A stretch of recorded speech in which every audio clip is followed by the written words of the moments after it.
মোৰ পেৰেদি কিচেন চেনেলটোলৈ আপোনালোক সকলোকে স্বাগতম। এয়া আজি মই বাটাৰ পনীৰ বনাম আৰু এই বাটাৰ পনীৰ কেনেকৈ বনাম চাই থাকক হকচোন। পনীৰটো মই পিচ পিচ কৰি কাটি ললোঁ আৰু লগতে জিৰা ধনিয়া জলকীয়াৰ গুড়ি লৈছোঁ, লগতে আদা নহৰু অকণমান নেকাই লৈছোঁ। আদা নহৰু দিব লাগিব। থেতালাই লওঁ। আদা নহৰুখিনি থেতালাই ল'লোঁ। এতিয়া কুকাৰত আলুখিনি উহাই লৈছোঁ, মানে বইল দিছোঁ। বাকলিয়ে চাকলিয়ে দিছিলোঁ মই আলুখিনি বইল। এতিয়া মই নেকাই ল'লোঁ ধুনীয়াকৈ। এতিয়া মই কেৰাহীটো পাতি দিছোঁ, অকণমান তেল দি দিলোঁ।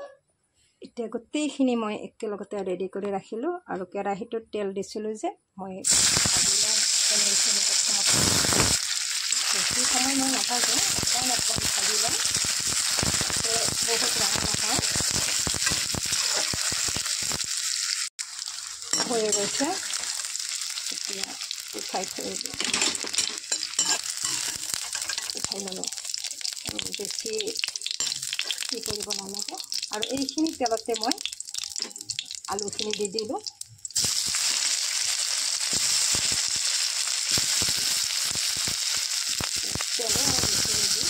তেল বেছি দিলে ভাল নালাগে, তেল বেছি নিদি লগতে মই আদা নহৰুখিনি দি দিলোঁ একেলগে।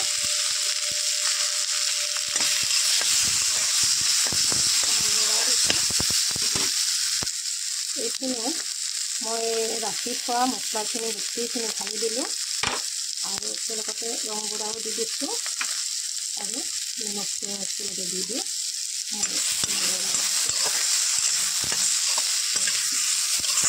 বেছি দেৰি নালাগে, তৎক্ষণাতে হৈ যায়, বেছি সময় দৰকাৰ নাই, কাৰণ মই আলুটো উহাই লৈছোঁ, মানে বইল দিছোঁ। বইল দিলে বেছি সময় নালাগে। ইয়াতখন ফুলি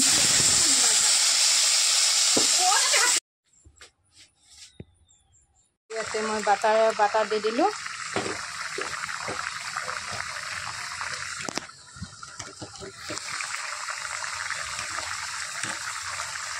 বাটাৰ দি দিছোঁ, বাটাৰ 2 চামুচমান দিলোঁ। অকণমান লৰাই থাকি লাগে। এনেকুৱা বাটাৰ এনেকুৱা সৰু পায়, এনেকুৱা সৰু আনি লৈছোঁ মই। সৰু এইখিনি আধা দি দিলোঁ। আপোনালোকে এনেকুৱা সৰু ডাঙৰো আনিলে আনিব পাৰে, সৰু আনিব পাৰে। মই সৰুটো আনি লৈছোঁ। এতিয়া মই হৈ আছে, এতিয়া ধুনীয়াকৈ বাটাৰটো হৈ আছে, বনাই আছে। পানী দি দিলোঁ, মই 1 গিলাচমান পানী দিছোঁ আৰু লগতে মই পনীৰখিনি দি দিলোঁ। পনীৰখিনি দি মই অকণমান লৰাই দিলোঁ। এয়া হৈ গ'ল বাটাৰ পনীৰ। এতিয়া আৰু ধুনীয়াকৈ বাটাৰ পনীৰ আৰু পলাৰ লগতে খাম। আৰু ভিডিঅ'টো যদি চাই ভাল লাগিলে লাইক কমেণ্ট শ্বেয়াৰ কৰিবলৈ নাপাহৰিব আৰু এনেকৈ বনাই খাই চাবচোন।